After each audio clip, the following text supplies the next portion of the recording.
नमस्ते विद्यार्थी मित्रांनो. पूर्व माध्यमिक शिष्यवृत्ती परीक्षा इयत्ता 8वी फेब्रुवारी 2025 म्हणजेच आज 9 फेब्रुवारी या दिवशी झालेला इयत्ता 8वीचा हा पेपर क्रमांक 1. याच्यामध्ये आज आपण प्रथम भाषा व गणित या दोन विषयापैकी फक्त या ठिकाणी आज मराठीचं संपूर्ण स्पष्टीकरण पाहणार आहोत. सेट आहे आपला ए. चला बघूयात आपण. बघा विद्यार्थी मित्रांनो, मराठी वाटतो तेवढा सोपा विषय नाही. त्याच्यामध्ये आपल्याला बरोबर आलं असं वाटतं, परंतु आपले उत्तर चुकतात. त्याच्यामध्ये बघा पेपर फर्स्टमध्ये विभाग फर्स्ट आहे आपला मराठीचा. याच्यामध्ये बघा मराठीमध्ये एकूण 25 प्रश्नापैकी पहिला प्रश्न, संस्कृत या शब्दातील अनुस्वाराचा उच्चार कोणत्या वर्णासारखा होतो? याचं उत्तर येतं विद्यार्थी मित्रांनो ऑप्शन क्रमांक 3 न याच्यासारखा उत्तर त्याचा उच्चार होत असतो. परत यानंतर दुसरा प्रश्न बघा, पुढीलपैकी संधी विग्रह व संधी यातील चुकीचा पर्याय निवडा म्हणते. प्रति अधिक इच्छा प्रतीक्षा हे बरोबर आहे. स्व अधिक अर्थ स्वार्थ हे पण बरोबर आहे. मह अधिक ऋषी बरोबर महर्षी. बघा या ठिकाणी आपलं उत्तर आहे हे चुकीचं आहे. मह नाही, इथं महा पाहिजे होतं. महा अधिक ऋषी बरोबर महर्षी असा त्याचा या ठिकाणी संधीचा विग्रह होतोय. हे बाकीचं सह अधिक अनुभूती सहानुभूती बरोबर आहे. आपलं उत्तर आहे या ठिकाणी पर्याय क्रमांक 2. त्यानंतर 3 नंबरचा प्रश्न बघा. या ठिकाणी सभोवार गवत फुलांचा ताटवा पसरला होता या वाक्यात आलेल्या क्रियाविशेषण अव्ययाचा प्रकार ओळखा. बघा पसरला हे क्रियाविशेषण अव्यय आहे. पसरला हे स्थळाच्या बाबतीत आपल्याला माहिती सांगते, म्हणजे स्थलवाचक विशेषण. ऑप्शन क्रमांक 4 हे याचं या ठिकाणी करेक्ट आन्सर आहे. परत पुढीलपैकी अचूक विरुद्धलिंगी जोडी आपल्याला या ठिकाणी ओळखायची आणि 2 पर्याय निवडायचे आहेत. या ठिकाणी बघा पहिला आहे धनवान, जर धनवानी हे उत्तर या ठिकाणी येत नाही. या ठिकाणी धनवती याचं उत्तर येत असतं. या ठिकाणी विरुद्धलिंगी जोडी आहे धनवती.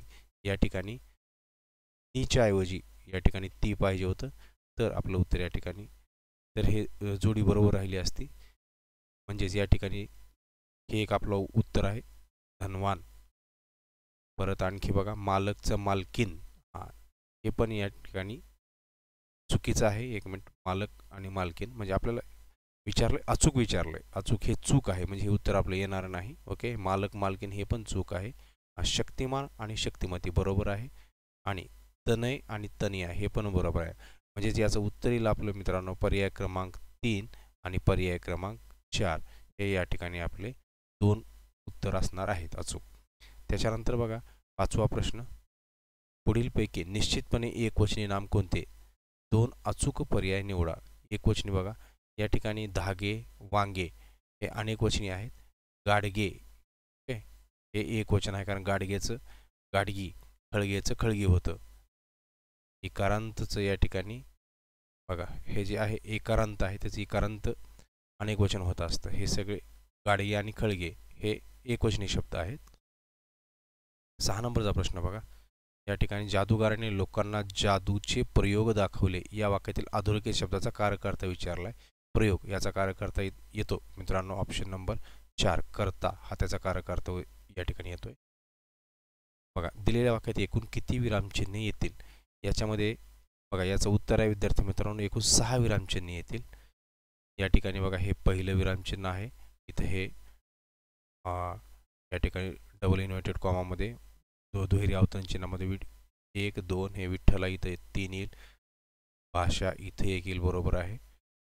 त्यांचं जीवनमान तिथली वास्तविकता हे एक्सक्लेमेटरी मार्क इथे 1 येईल आणि शेवटी हे 1 येईल. म्हणजेच 1 2 3 4 5 आणि हे फुल स्टॉप 6 एकूण 6. ऑप्शन नंबर 3 हे आपलं करेक्ट आन्सर असणार आहे. 8वं, दुराग्रह ठाऊक असल्यामुळे मतभेदाचे अवघड विषय बहुधा आपण शेताफेने टाळतो या वाक्यातील क्रियापदाचा अर्थ ओळखा. बघा क्रियापदाचा अर्थ या ठिकाणी आहे स्वार्थ. ज्यावेळेस आपल्याला काळाचा बोध होतो त्याला आपण स्वार्थ म्हणतो, वेगळा अर्थ न मिळता. ऑप्शन नंबर 2 या ठिकाणी त्याचा आन्सर असेल. परत 9वा प्रश्न बघा. हे अगोदर जे या ठिकाणी खुणा केल्या त्या काय तुम्ही गृहीत धरू नका, कारण विद्यार्थ्याचा एक पेपर आहे हा. आपण या ठिकाणी स्पष्टीकरण घेतोय, त्याच्यानुसार तुम्ही तुमचे उत्तर काय येतात पहा. पुढीलपैकी कोणत्या पर्यायातील सामासिक शब्द तत्पुरुष समासाचा नाही? बघा या ठिकाणी याचं उत्तर येतं मित्रांनो ऑप्शन नंबर 1 यथा काल. अव्ययीभाव समास आहे. यथाशक्ती, यथाकाले अव्ययभाव समासाची उदाहरणं आहेत. बाकी ज्ञानज्ञ तत्पुरुष समास आहे, उपासमार तत्पुरुष आहे, कलाकुशल तत्पुरुष आहे. यानंतर बघा, खेळाडू मैदानावर रांगेत बसले या वाक्याचा प्रयोग ओळखा. या वाक्याचा प्रयोग ओळखा. याचं उत्तर येतं विद्यार्थी मित्रांनो ऑप्शन नंबर 2. कसं बघा, खेळाडू मैदानावर रांगेत बसले. याच्यात कर्मच नाही, कारण रांगेत बसले, रांगेत बसणारा कोण? खेळाडू. या ठिकाणी करताय. रांगेत बसण्याची क्रिया कोणावर होईल आहे? खेळाडूवरच होईल आहे. त्याच्यामुळं या ठिकाणी कर्मच नाही. ओके, म्हणजे या ठिकाणी अकर्मक आहे. आता कर्तरी, हा प्रयोग कर्तरी आहे का चेक करूयात आपण. खेळाडू मैदानावर रांगेत बसले, खेळाडू आहे. त्या ठिकाणी दुसरा शब्द टाका तुम्ही, स्पर्धक मैदानावर रांगेत बसला. बघा, या ठिकाणी क्रियापद चेंज होते, म्हणजेच कर्तरी आहे. आकर्मक कर्तरी, हा भावे येणार नाही. या ठिकाणी आकर्मक कर्तरी प्रयोग येईल, म्हणजे ऑप्शन नंबर 2 हे या ठिकाणी आपलं करेक्ट आन्सर असणार आहे. त्याच्यानंतर 11वा प्रश्न बघा, पुढील काव्यपंक्तीमधील अलंकार ओळखा म्हटले. अलंकार ओळखा. दावीनं गर्व विभवे, गुण हे पराचे, आणि हे काय? पराचे हे भल्याचे. या ठिकाणी हे यमक लावले. या ठिकाणी हे यमक अलंकार आपल्याला सरळ सरळ दिसतोय. अनुप्रास उत्प्रेक्ष अलंकार नाही, हा उपमा पण नाही आहे, आणि अनुप्रास तर नाहीच, कारण एखाद्या अक्षराची या ठिकाणी पुनरावृत्ती जर सारखी जर झाली तर ते या ठिकाणी अनुप्रास अलंकार असतो. या ठिकाणी अनुप्रास अलंकार म्हणू शकत नाही आपण. ऑप्शन नंबर 1 हे या ठिकाणी करेक्ट आन्सर आहे आपलं. 12वा बघा, पुढीलपैकी कोणता काव्यसंग्रह मंगेश पाडगावकर यांनी लिहिलेला नाही? बघा, जिप्सी हा मंगेश पाडगावकरनीच लिहिलेला आहे. परत छोरी हा पण मंगेश पाडगावकरांनी लिहिलेला आहे. मीरा हा पण त्यांनी लिहिलेला आहे. परंतु जो बाहुल्या आहे, बाहुल्या हा त्यांनी लिहिलेला नाही. म्हणजे आपलं उत्तर आहे पर्याय क्रमांक 4 हे आपल्या या ठिकाणी करेक्ट आन्सर आहे. बाहुल्या हा जो या ठिकाणी काव्यसंग्रह आहे तो विद्यार्थी मित्रांनो इंदिरा संत यांनी लिहिलेला आहे. लक्षात राहू द्या, इंदिरा संत. परत 13वा प्रश्न बघा, टोपणनाव व त्यांचे पूर्ण नाव यातील चुकीची जोडी असणारा पर्याय निवडा. पी. नारायण मुरलीधर गुप्ते हे बरोबर आहे. चुकीची जोडी काढायची आपल्याला. या ठिकाणी चुकीची जोडी काढायची. माधवानुज काशीनाथ हरी मोडक बरोबर आहे. दिवाकर या ठिकाणी हे आपलं हे चुकीचं आहे. देवाकर म्हणजे शंकर. बघा, हे उत्तर येणार नाही या ठिकाणी. हे चुकीचं आहे. आपलं उत्तर या ठिकाणी पहिले उत्तर आपलं हे आहे. Okay, option number 3. कारण दिवाकर यांचं मूळ नाव आहे शंकर काशीनाथ गर्गे. परत 4 क्रमांकाचा प्रश्न आहे, ऑप्शन आहे केशवकुमार, प्रल्हाद केशवात्रे हे पण बरोबर आहे. म्हणजे चुकीची जोडी फक्त पर्याय क्रमांक 3 आहे, म्हणून आपलं उत्तर पण पर्याय क्रमांक 3च आहे. ऑप्शन नंबर आता या ठिकाणी प्रश्न नंबर पुढे जाऊया आपण. बघा, हा उतारा आहे. आता उतारावरचे प्रश्न बघा, कवयित्रीचे मन खिन्न का झाले आहे? कवयित्रीचे मन, तुम्ही जर व्यवस्थित हा उतारा या ठिकाणी वाचलात तर तुम्हाला याच्याहून आरामशीर तुम्ही उत्तर काढू शकतात. बघा, कवयित्रीचे मन खिन्न का झाले आहे, तर या ठिकाणी 14चं आपलं उत्तर आहे. बघा, पर्याय क्रमांक 3 बालपण संपल्यामुळे. मन खिन्न का झालंय? कारण बालपण संपलं म्हणून त्या ठिकाणी कवयित्रीचं मन कसं झालेलं आहे? खिन्न झालेलं आहे. 15 बघा, या ठिकाणी पुढीलपैकी कोणत्या अर्थाचा शब्द कवितेत आला नाही म्हणतं. या ठिकाणी ऑप्शन नंबर 4 कळी या अर्थाचा शब्द कवितेत आलेला नाही. बाकीचे जलधी, पृथ्वी, कोमल यांचे अर्थाचे शब्द कवितेत आलेले आहेत. कवितेतील वर्णानुसार विशेषण विशेष्य यातील चुकीची जोडी ओळखा. बघा, या ठिकाणी 16चं उत्तर आहे विद्यार्थी मित्रांनो ऑप्शन क्रमांक 4. बघा, विशेषण आणि विशेष्य, विशेषाबद्दल जे माहिती सांगतं विशेष, त्याला विशेषण असं म्हटलं जातं. हे विशेषण विशेष्य जोडे आहेत. विषिन्न जीवन, मृदुल कलिका, मुग्ध निरागस, अपूर्व सुषमा. या ठिकाणी ऑप्शन नंबर 4. 17वा प्रश्न बघा, आता पुढील सुसंगत वाक्यांचा परिच्छेद अर्थपूर्ण होण्यासाठी योग्य पर्यायांची निवड करा. डॅश डॅश हे एक सुगंधित फूल आहे. बघा, गुलाब, पारिजातक, केवडा. हिरव्यागार डॅश डॅश ही फुले रीने येतात. या फुलाला असे म्हणतात. 2-3 प्रश्न वाचले की तुम्हाला उत्तराची या ठिकाणी लिंक लागेल मित्रांनो. बघा, या फुलाला हिरव्यागार, बघा हे एक सुगंधित. या ठिकाणी बघा उत्तर जे आहे आपलं हे सुगंधित पारिजातक हे पारिजातकाशी मिळतं जुळतं आहे. पारिजातक हे एक सुगंधित फुल आहे आणि हे हिरव्यागार वेलीवर हे या ठिकाणी सुगंधित फुल येतं. म्हणजे 18ला 2, 17ला 1. परत या फुलाला प्राजक्त, पारिजातकाच्या फुलाला प्राजक्ताची फुलं देखील असं म्हटलं जातं. 19ला येईल 2. 21-20 कडे जाऊयात आपण. पुढीलपैकी वेगळ्या अर्थाचा शब्द पर्यायातून निवडा. अडचण, पेच आणि संकट हे बघा समानार्थी शब्द आहेत. संकल्प म्हणजेच निर्धार, निश्चय या अर्थानं असतं. हा पूर्णपणे वेगळा आहे. म्हणजे उत्तरेला आपला ऑप्शन क्रमांक 3. आता 21 कडे जाऊयात आपण. अशुद्ध शब्द. आपल्या या ठिकाणी अशुद्ध शब्द निवडायचा आहे. अस्तित्व बघा हे बरोबर आहे. प्रदीप्त हे या ठिकाणी आपलं उत्तर असणार आहे. प्रदीप्त हे चुकीचे दिले या ठिकाणी. हे जे द आहे या द ला दुसरी वेलांटी पाहिजे मित्रांनो. बघा हे जे प्रदीप्त आहे, पेन थोडा जरा चालायला प्रॉब्लेम करतोय.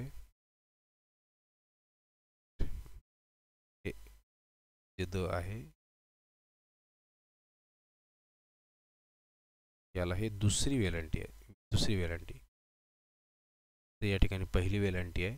ॲक्च्युली या ठिकाणी दुसरी वेलांटी पाहिजे. हे उज्ज्वल बरोबर आहे आणि तत्व पण बरोबर आहे.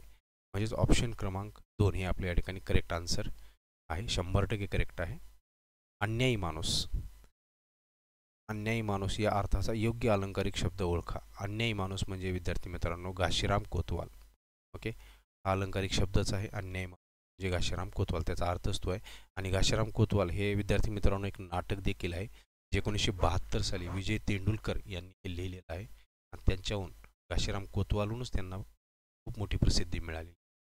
आता बघा बोके संन्यासी हा ढोंगी माणूस होतो. मायेचा पूत म्हणजे पराक्रमी माणूस. आपलं उत्तर आहे या ठिकाणी ऑप्शन क्रमांक 3. 23 कडे जाऊयात आपण. समजूत काढून भांडण मिटवण्यासाठी केलेली मध्यस्थी. बघा समजूत काढून भांडण मिटवण्यासाठी केलेली मध्यस्थी. शेजार धर्म येईल का? येणार. मुक्ताफळे येणार नाही. ते स्तुती सुमन उधळल्यासारखे. वाक्पटुत्व त्याचा पण संबंध. या ठिकाणी याचं उत्तर येतं विद्यार्थी मित्रांनो ऑप्शन क्रमांक शिष्टाई. शिष्टाई म्हणजे काय? एक यशस्वी मध्यस्थी.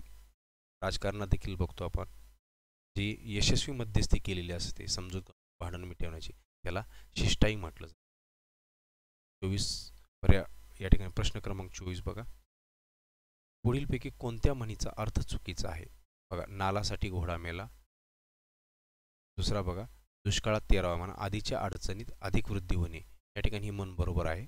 चालत्या गाडीला खेळ. व्यवस्थित चालणाऱ्या कार्यात अडचण निर्माण पण बरोबर आहे. घरनादार देवळी विराट. शिरावर कोणतीही जबाबदारी नसलेली व्यक्ती. हे पण मन बरोबर आहे. पण आता बघा 1 नंबरचं जे आपलं उत्तर आहे या ठिकाणी 1 नंबर. नालासाठी घोडा मेला. तेच घडत असल्यास काहीच दुःख होत नाही. बघा ज्यावेळेस तेच घडतं त्यावेळेस काहीच दुःख नाही. हे त्याचा अर्थ नाही. नालासाठी घोडा मेला म्हणजे थोड्या कारणासाठी खूप मोठी आहुती देणे या अर्थानं ती म्हण असते. या ठिकाणी आपलं उत्तर आहे पर्याय क्रमांक 1. 24. पुढीलपैकी कोणता शब्द तद्भव नाही? तद्भव म्हणजे काय? जे शब्द संस्कृतमधून जसेच्या तसे न येतात त्याच्यामध्ये काहीतरी बदल झालेला आहे त्याला तद्भव म्हणतो. तत्सम म्हणजे संस्कृतमधून जसेच्या तसे आलेले शब्द. आपल्याला तद्भव नाही ओळखायचं आहे. आता बघा या ठिकाणी आणि 2 अचूक पर्याय निवडा आपल्याला म्हटलेला आहे. बघा हात हा या ठिकाणी तत्सम. बघा हात तर आपल्याला हात म्हणजे हस्त. हात. कोवळा. बघा कोवळा या ठिकाणी हे जे आहे कोवळा हा शब्द कोमल त्याच्याहून या ठिकाणी बदल होऊन या ठिकाणी आलेला आहे. बघा एक मिनिट थोडा. पुढीलपैकी कोणता शब्द तद्भव नाही म्हणते विद्यार्थी मित्रांनो? बघा तर याचं उत्तर बघा हे उत्तर याचं हे गुढी आहे. सॉरी गुढी हा तद्भव नाही. हा तत्सम आहे. आणि मेहनत हा एक. हात आणि कोवळा हे तद्भव शब्द आहेत. हस्तचा हात झाला हे तद्भव झाला. कोवळा हे पण तद्भव झालं, पण गुढी आणि मेहनत हे तद्भव नाही. बरोबर आहे. ओके. ऑप्शन क्रमांक 1 आणि 4 हे आपल्या या ठिकाणी करेक्ट आन्सर आहे. अशा प्रकारे विद्यार्थी मित्रांनो, आपण या ठिकाणी मराठीच्या 25च्या 25 प्रश्नाचे या ठिकाणी स्पष्टीकरणे घेत आहेत. लवकरच तुमच्यासमोर या ठिकाणी गणित आणि बुद्धिमत्ता या विषयाचे संपूर्ण स्पष्टीकरणासहित व्हिडिओ आपल्यासमोर येतील. तोपर्यंत चॅनलशी जोडलेले राहा. आपल्या DP मॅथ्स अकॅडमीवरती इयत्ता 8वी स्कॉलरशिपची परिपूर्ण तयारी या ठिकाणी आहे. 100 व्हिडिओंची या ठिकाणी गणिताची स्वाध्याय व्हिडिओ सिरीज या ठिकाणी प्रत्येक प्रश्नाच्या प्रत्येक स्वाध्यायाच्या स्पष्टीकरणासहित आहे. चॅनलवरती जाऊन प्लेलिस्टमध्ये 8वी शिष्यवृत्ती गणित पहा. बुद्धिमत्तेचे देखील आपले व्हिडिओ आहेत. राहिलेले उर्वरित व्हिडिओ आपण लवकरच या ठिकाणी व्हिडिओ सिरीज सुरू करीत आहोत. चॅनलसोबत जोडलेले राहा. Thank you very much.